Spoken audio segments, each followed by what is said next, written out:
प्यारे दोस्तों, आज हम आपको एक ऐसा इबरतनाक वाकया सुनाएंगे जिसे सुनकर आप जरूर सबक हासिल करेंगे। गरीब माँ बाप की इकलौती बिगड़ी हुई बेटी, जो कि हर वक्त गाने सुनने की शौकीन थी, उसे अल्लाह पाक ने कैसे इबरत का निशान बनाया। आइए देखते हैं यह सबक अमोज वाकया। किसी गांव में एक आलिम साहब थे। उनका नाम अब्दुल कलाम था और अपनी बीवी फातिमा के साथ रहते थे। बड़ी मन्नतों मुरादों के बाद उनको अल्लाह पाक ने एक ही बेटी अता की थी। अब्दुल कलाम अपनी बेटी से बहुत ही मोहब्बत करता था। दोनों मियां बीवी ने बड़े लाड़ प्यार से अपनी बेटी को पाला। उनकी बेटी का नाम जैनब था, जो कि बचपन से ही बहुत खूबसूरत थी। जब भी वह मीठी मीठी बातें करती तो वो दोनों मियां बीवी अपनी बेटी की इन मीठी मीठी बातों से बड़ा खुश होते। वक्त गुजरता गया, बेटी थोड़ी बड़ी हो गई। एक दिन अब्दुल कलाम जब नमाज पढ़कर घर वापस आया तो क्या देखता है कि उसकी बेटी ने बहुत सारा मेकअप किया हुआ है। तो अब्दुल कलाम को इस बात पर बड़ा गुस्सा आया। उसने अपनी बीवी को कहा, ऐ अल्लाह की बंदी, समझाओ अपनी बेटी को, ये क्या। उसने हरकतें शुरू कर दी। इकलौती बेटी होने का यह मतलब नहीं कि यह इस तरह की गंदी हरकतें करे। तुम उसे पर्दे की नसीहत करो, ये पर्दा किया करे, न कि यह फैशन करके बाहर घूमे। आलिम साहब की बीवी को इस बात का बहुत गुस्सा आया कि उसने उसकी लाडली बेटी को डांट दिया।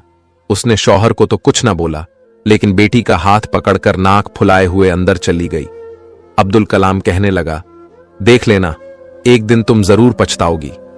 अगले दिन अब्दुल कलाम काम के सिलसिले में सऊदी अरब चला गया। जाते वक्त अब्दुल कलाम अपनी बेटी का माथा चूमने लगा और कहने लगा, बेटी हमेशा खुश रहो, बस कुछ अरसे की बात है, फिर मैं घर वापस तेरे पास लौट आऊंगा। बस तुम मां बेटी अपना ख्याल रखना। ऐसे ही वक्त गुजरता गया। एक दिन जैनब की मां घर का कुछ काम कर रही थी तो अचानक बेटी अपनी मां के पास आई और कहने लगी, मां मुझे मोबाइल लेना है। मेरे साथ की जो लड़कियां हैं कॉलेज में अपने साथ मोबाइल लेकर आती हैं, इंस्टाग्राम पर रील भी बनाती है, गाने सुनती है, तो मेरा भी दिल करता है कि मैं भी मोबाइल लूं। जब इतनी बात मां ने सुनी तो मां के तो पैरों तले से जमीन खिसक गई। मां बोली, बेटी ये तुम क्या कह रही हो।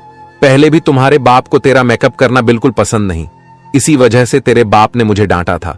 लेकिन मां की बात सुनकर जैनब को बहुत ही ज्यादा गुस्सा आया। अपनी मां को बोली, मां मुझे नहीं पता, ना तो मैं कुछ खाऊंगी, ना पीऊंगी, ना कोई घर का काम करूंगी और ना ही कॉलेज जाऊंगी। चाहे जो मर्जी कर लो, जब तक आप मुझे मोबाइल नहीं लेकर देंगी मैं कोई काम नहीं करूंगी। मुझे हर हाल में मोबाइल लेना है। इतना कहकर वह रोने लगी। उसकी मां को उस पर बड़ा तरस आया, क्योंकि उनकी कोई और औलाद जो न थी, उनकी यह एक ही तो बेटी थी। फिर जैनब की मां उसके पास आई और बोली, बेटा अल्लाह का वास्ता खाना खा लो, तुम्हारी तबीयत खराब हो जाएगी। चलो मैं तुम्हारे आगे हार मान लेती हूं, मैं तुम्हें मोबाइल लेकर दूंगी, बल्कि हम आज ही तुम्हारा मोबाइल लेकर आएंगे। यह बात सुनते ही जैनब के चेहरे पे मुस्कुराहट आ गई। इसके बाद दोनों मां बेटी बाजार चली गईं और जैनब की मां ने उसे नया मोबाइल खरीद दिया। अब तो जैनब बहुत ही ज्यादा खुश थी, क्योंकि उसकी इतनी बड़ी ख्वाहिश जो पूरी हो गई थी, जो कि नामुमकिन थी। उसका बाप तो उसे कभी भी मोबाइल ना लेकर देता, लेकिन उसकी मां उसकी जिद के आगे हार गई थी। और अब आगे क्या होने वाला था, यह आप लोग जरूर सुन के जाइएगा। जैनब ने जब घर आकर मोबाइल को डब्बे से निकाला तो उसकी मां खुशी खुशी पास बैठकर बोली, बेटा ये मुझे भी दिखाओ किस तरह का होता है। तो जैनब के तो फौरन ही तेवर बदल गए। कहने लगी, मां जा काम कर, तुझे क्या पता मोबाइल क्या होता है और कैसे चलता है। तू कौन सा पढ़ी लिखी है, तू तो है ही जाहिल। मां को गुस्सा तो आया, लेकिन बेटी की खातिर मां ने सब नजरअंदाज कर दिया। फिर वक्त यूं ही गुजरता गया। वो लड़की दिन पर दिन बिगड़ती गई, मोबाइल में हर वक्त घुसी रहती, मां का कहना ना मानती, ना कोई घर का काम करती और ना ही नमाज अदा करती। और जब मां नमाज पढ़ने लगती तो उस लड़की को इस बात की कोई फिक्र ना होती, बस वह मोबाइल में गाने चलाकर सुकून से सुनती रहती। जब उसकी मां का नमाज से जहन उल्टा होता तो वह बेटी से बोलती, बेटी इसकी आवाज कम कर लो, मैं नमाज पढ़ रही हूं तो ध्यान भटकता है। आगे से बेटी जवाब देती, मां तू नमाज कब पढ़ रही है, तेरे कान तो मेरे मोबाइल की तरफ लगे रहते हैं। मां फिर भी सब्र के घूंट पी गई। अब उसको अपनी बेटी की फिक्र सताने लगी कि यह बेटी क्या करे। जैनब की मां एक दिन फिर बेटी को समझाने बैठ गई कि बेटी खुदा का खौफ करो, इतना मोबाइल ना चलाया करो, तुम्हारी आंखें खराब हो जाएंगी, तुम बीमार पड़ जाओगी बेटी, मुझे तुम्हारी बहुत फिक्र है, कुछ घर का काम भी कर लिया करो। लेकिन जैनब को मोबाइल से फुर्सत ही कहां मिलती थी। उसने अपनी मां को इतनी बात सुनने पर धक्का दिया और कमरे से बाहर फेंक दिया और कहने लगी कि मुझे डिस्टर्ब करने क्यों बार बार आ जाती हो, जब लाइट ऑफ हो जाएगी मोबाइल चार्जिंग पर लगाकर घर का काम कर लूंगी। उस वक्त जैनब की मां को एहसास हुआ कि उसने कितनी बड़ी गलती कर दी और अब तो यह लड़की मेरे हाथों से निकल चुकी है। पहले तो जैनब मोबाइल पर गाने ही सुनती थी, लेकिन अब तो उसने हद ही पार कर दी। वह जिस कॉलेज में पढ़ती थी उस कॉलेज में उसके साथ एक लड़का पढ़ता था, जिसके साथ जैनब की दोस्ती हो गई और दिन रात उसके साथ कॉल में लगी रहती। और जैनब अपना दिल उस लड़के को दे बैठी थी। वह लड़का उसे हर तरह की हरकत पर मजबूर कर रहा था और जैनब हर बात उसकी मानती जा रही थी। अब तो उसे अपनी मां बिल्कुल भी अच्छी नहीं लगती थी। वह अपनी मां को बर्दाश्त ही नहीं कर पा रही थी। बस हर वक्त यह दुआ करती कोई ऐसा दिन आ जाए और मेरी मां कहीं गायब हो जाए, घर से ही चली जाए और मैं उस लड़के से जीभ भर के बातें करूं। ऐसे ही जब वह उस लड़के को अपनी तस्वीरें भेज रही थी तो जैनब की मां ने उसे देख लिया तो उसने जैनब के मुंह पर एक थप्पड़ मारा और बोली, क्या मैंने इसलिए तुझे मोबाइल लेकर दिया था? जैनब को इतनी बात सुनकर बड़ा गुस्सा आया। उसने अपनी मां को एक झटके से जमीन पर फेंका और मारने लगी और साथ साथ यह कह रही थी कि तुम्हारी हिम्मत कैसे हुई, मुझे थप्पड़ मारने की, मेरी अपनी जिंदगी है, मैं उसे अपनी मर्जी से जीऊंगी और एक तू है कि मुझे जीने का कोई हक नहीं देती। न कहीं तू मरती है न मेरी जान छोड़ती है। जैनब अब तो नाफरमानी की सब हदें ही पार कर चुकी थीं। वह अपनी मां को बुरी तरह मार रही थी। अचानक दरवाजा खुला और जैनब का बाप बिन बताए ही सऊदी अरब से वापस आ चुका था। उसने आते ही घर में यह माहौल देखा। उसने भागकर अपनी बीवी को जमीन से उठाया और बेटी को एक जोरदार थप्पड़ मारा और बोला कि बेटी, शर्मो है या क्या बेचकर खा गई हो, अपनी ही मां को थप्पड़ मार रही हो। जैनब की मां ने रोते रोते अपने शौहर को सब कुछ सच सच बता दिया। मैंने ही इस जलील को मोबाइल लेकर दिया जिसकी वजह से यह लड़की बिल्कुल बर्बाद हो चुकी है। अब्दुल कलाम कहने लगा, अब क्यों पछता रही हो, यह सारा तुम्हारी डील का ही तो नतीजा है। अभी वो दोनों मियां बीवी इस तरह बातें ही कर रहे थे कि बेटी पांव पटकती हुई अपने कमरे में चली गई और जाते ही उसी लड़के को कॉल कर दी।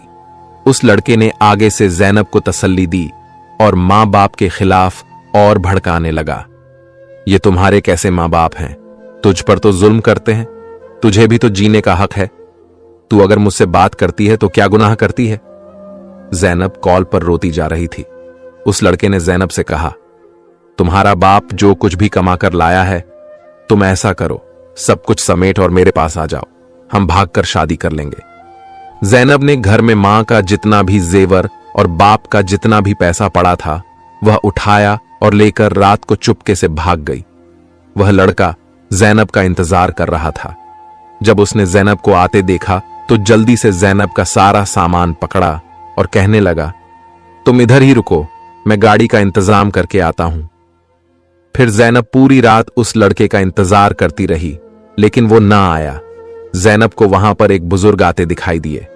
उस बुजुर्ग ने पूछा, बेटी क्या बात है, तुम अकेली क्यों बैठी हो और रो क्यों रही हो? जैनब ने रोते हुए उस बुजुर्ग को अपना सारा वाकया सुनाया। उस बुजुर्ग ने जैनब को समझाया और बोला, बेटी अभी भी कुछ नहीं बिगड़ा, फजर से पहले का टाइम है, फजर से पहले पहले तुम ऐसा करो, चुपके से घर लौट जाओ, तुम्हारे मां बाप को कुछ पता नहीं चलेगा और उनकी इज्जत बच जाएगी। जैनब ने बिल्कुल ऐसा ही किया और चुपके से अपने घर वापस आ गई। देखा तो उसके मां बाप अभी सो रहे थे, वह भी चुपके से आकर लेट गई। जब सुबह हुई, मां ने घर में देखा तो ना कोई पैसा था और ना उसका कोई जेवर था। वह रोने पीटने लगी, लेकिन जैनब के दिल में फिर भी जरा सा रहम ना आया कि मैं अपनी गलती का तकल्लुफ करे और सब कुछ सच सच बता दूं। उसकी हरकतें वैसी की वैसी ही रहीं। फिर एक दिन ऐसे ही जैनब को उसी लड़के का फोन आया और कहने लगा, जैनब मुझे कुछ पैसों की जरूरत है, तुम मुझे कुछ पैसे भेजो, वरना मैं तुम्हारी भेजी हुई तस्वीर लोगों को दिखा दूंगा और तेरे बाप को भी दिखा दूंगा।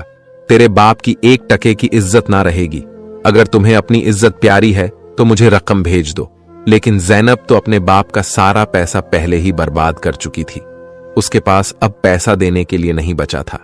फिर उस लड़के ने भी बगैरती की तमाम हदें पार कर दी और उस जैनब की सारी तस्वीर उसके रिश्तेदारों और अपने दोस्तों में शेयर कर दी। जब जैनब के बाप को बेटी की यह नजेबा तस्वीरें देखने को मिली और लोगों ने तरह तरह की बातें की, तो उसका बाप यह सब बर्दाश्त ना कर सका और सदमे से वही दम तोड़ गया। लेकिन जैनब तो पता नहीं फिर भी किस मट्टी की बनी हुई थी, बजाय गम मनाने के या तौबा करने के अपनी हरकतों से बिल्कुल भी बाज ना आई। अब तो वह जैनब क्लब जाना शुरू हो गई और अब उसकी बेवा मां बेचारी बेटी को बड़ा समझा रही थी। लेकिन बेटी तो बिल्कुल बिगड़ चुकी थी। अब जैनब ने रात को भी लेट से आना शुरू कर दिया, क्योंकि बाप का साया उसके सर पर नहीं रहा था, जिसने उसे डांटना था, इसलिए और आजादी से फिरने लगी। उस लड़की को घर की कोई फिक्र नहीं थी। घर में मेरी मां किस तरह से गुजर बसर कर रही है, किस तरह मेरी खाना पीना पूरी कर रही है और किस तरह घर का किराया दे रही है, उस लड़की को हर वक्त अपनी ही पड़ी रहती थी। अब तो वह अक्सर ही अपनी मां को बिल्कुल नजरअंदाज करने लग गई थी। उसने अपनी तालीम बस कॉलेज तक ही हासिल की। इसके बाद अपने तालीमी सिलसिले को जारी ना रख सकी। उसे कुछ ही रहम आया और अपनी मां का हाथ बटाने के लिए एक जगह नौकरी करने लगी। मां इस बात पर तो बहुत खुश थी कि उसकी बेटी अपने घर के खर्च चलाने के लिए पैसे कमा कर ला रही है और उसका फिक्र भी कम हो गया। लेकिन वह इस बात पर बहुत ज्यादा परेशान थी कि 19 साल की लड़की अक्सर रात तक बाहर रहती थी। उसका मोबाइल फोन भी बंद होता और अपनी मां को यह बहाना करती। एक काम की ज्यादती की वजह से वह अपना मोबाइल बंद कर देती है। जैनब की मां को उसके इस झूठ से तसवीस लाहिर हुई। जैनब की मां और ज्यादा परेशान रहने लगी थी और उसने एक बार फिर से सोचा, मैं किसी तरह अपनी बेटी पर नजर रखूं ताकि यह दोबारा पहले वाली गलती का शिकार ना हो जाए। इसलिए अपने घर के बाहर एक सीसीटीवी कैमरा लगवा दिया और रोजाना सुबह उठकर वह वीडियो देखती और चेक करती कि रात को उसकी बेटी कितने बजे घर आई थी।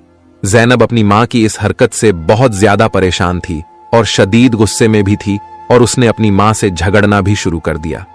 तुम अपनी बेटी पर शक कर रही हो, यह अच्छा नहीं है। लेकिन जैनब की मां ने वह कैमरा लगाए रखा और रोजाना की बुनियाद पर यही चेक कर रही थी कि उसकी बेटी रात को किस वक्त घर लौटती है। एक रोज जैनब अचानक गायब हो गई। मां को उसी बात का डर था और वही हुआ। जैनब की मां अब कई दिन तक उसका इंतजार करती रही। न जैनब को घर वापस आना था और ना ही वह आई। जैनब की मां की हालत अब खराब होने लगी थी और उसने बदनामी के डर से किसी से भी इस बात का जिक्र ना किया कि मेरी बेटी घर से भाग गई है। उस दिन जैनब की मां अपने घर के दरवाजे पर खड़ी थी। अपनी बेटी की राह देखते देखते अचानक बेहोश होकर गिर पड़ी। मोहल्ले वालों ने जैनब की वालिदा को उठाया और हॉस्पिटल में एडमिट कर दिया। लोगों ने यह भी बात नोटिस की।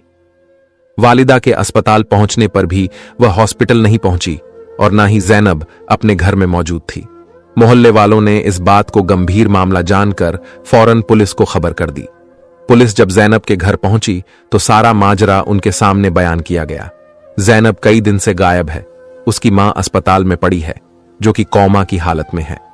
पुलिस ने कार्रवाई करते हुए घर की तलाशी ली और उसी घर की तलाशी के दौरान दरवाजे पर लगा हुआ कैमरा भी देखा और उसकी सारी रिकॉर्डिंग भी देखी और उस कैमरे की सारी वीडियो रिकॉर्डिंग अपनी मोबाइल में ले ली। तो उस कैमरे की वीडियो का बतौर जायजा लिया गया, लेकिन कुछ नहीं पता चला।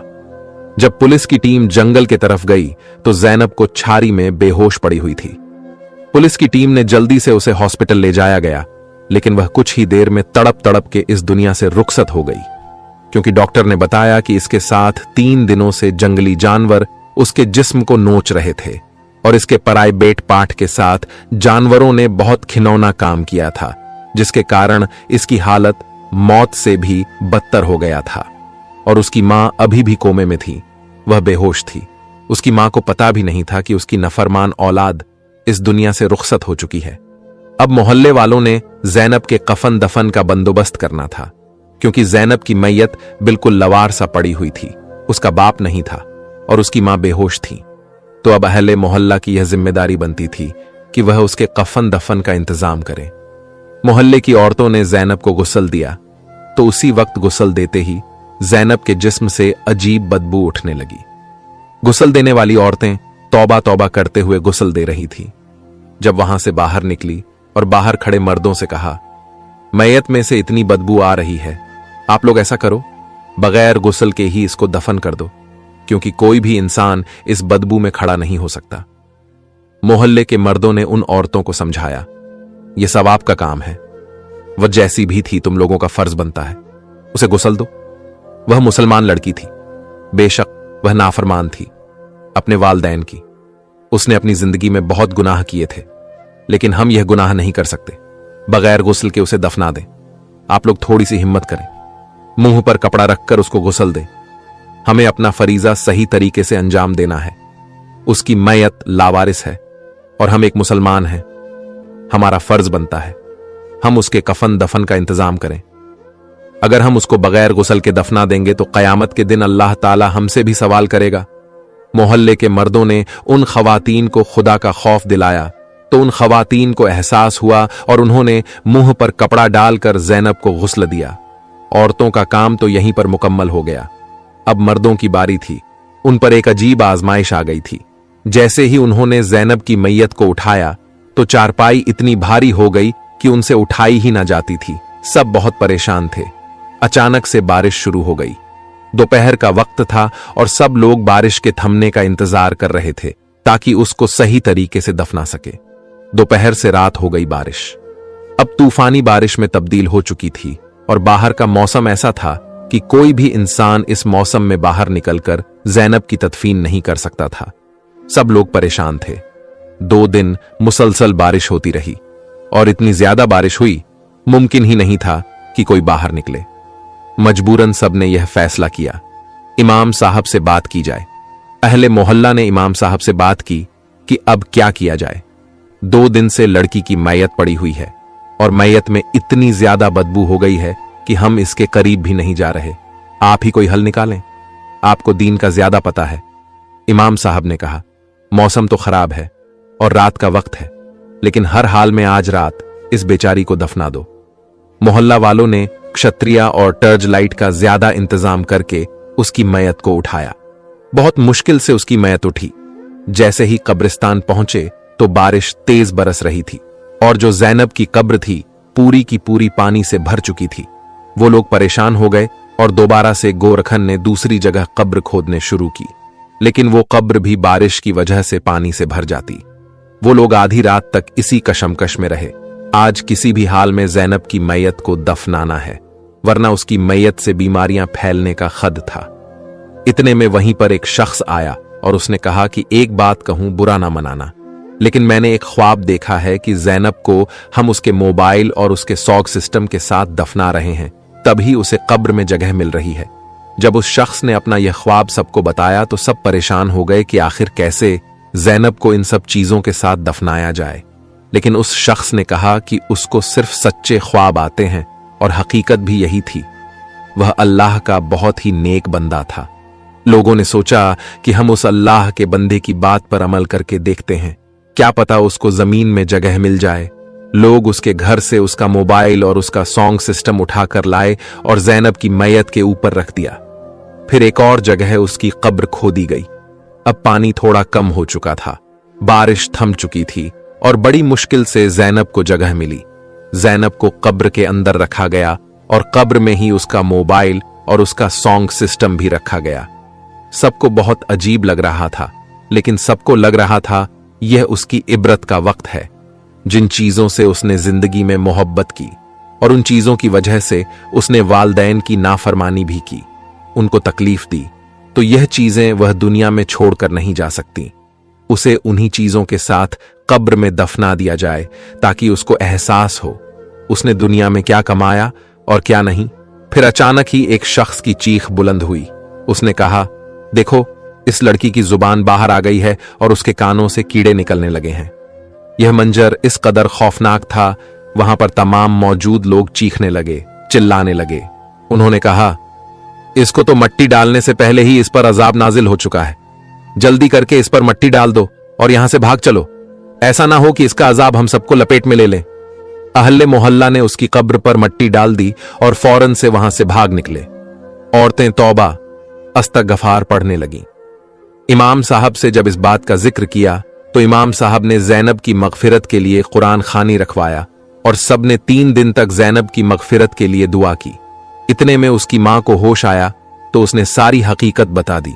उसकी मां रोने लगी और सबने उसकी मां से कहा, तुम अपनी बेटी को माफ कर दो तो अल्लाह भी उसे माफ कर देगा, वह बहुत अजाब में है।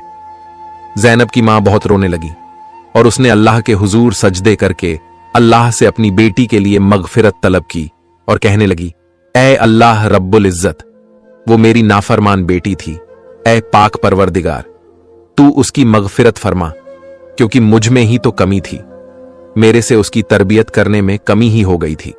मैंने उसको इतना लाड़ प्यार दिया और उसकी यह जिंदगी मेरे लाड़ प्यार का नतीजा ही थी जो बुरी गुजरी। जब उसकी मां ने उसको माफ कर दिया तो फिर इमाम साहब ने कहा, तुम लोग जैनब की कब्र खुदाई करो और वह सॉन्ग सिस्टम और मोबाइल वहां से निकाल दो। यह सही तरीका नहीं है, इस तरह मैयत को नहीं दफनाना चाहिए था। तुम लोगों को पहले मुझसे यह बात पूछ लेनी चाहिए थी। इमाम साहब के कहने पर मोहल्ला वाले ने दोबारा कब्रिस्तान गए। अब धूप निकल चुकी थी और कब्रिस्तान की जमीन खुश्क थी। उन्होंने कब्र कुशाई शुरू कर दी और देखा तो कब्र ठीक ठाक थी और उन्होंने कब्र में मौजूद मोबाइल और सॉन्ग सिस्टम बाहर निकाला और अल्लाह के हुजूर तौबा किया। कब्र में जैनब के साथ उन लोगों को यह सब चीजें नहीं दफनाने चाहिए थीं।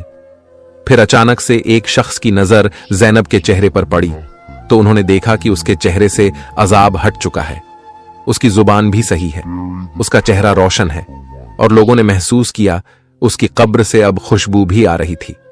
वापस आकर उन्होंने इमाम साहब से यह माजरा बयान किया तो इमाम साहब ने कहा, यह उसकी मां की दुआ थी जो कबूल हो गई, क्योंकि मां की दुआ को जन्नत की हवा इसलिए कहा जाता है, जब वह औलाद को लग जाए तो जन्नत की हवा की तरह ही लगती है, और जैनब को उसकी मां की दुआ लग चुकी थी।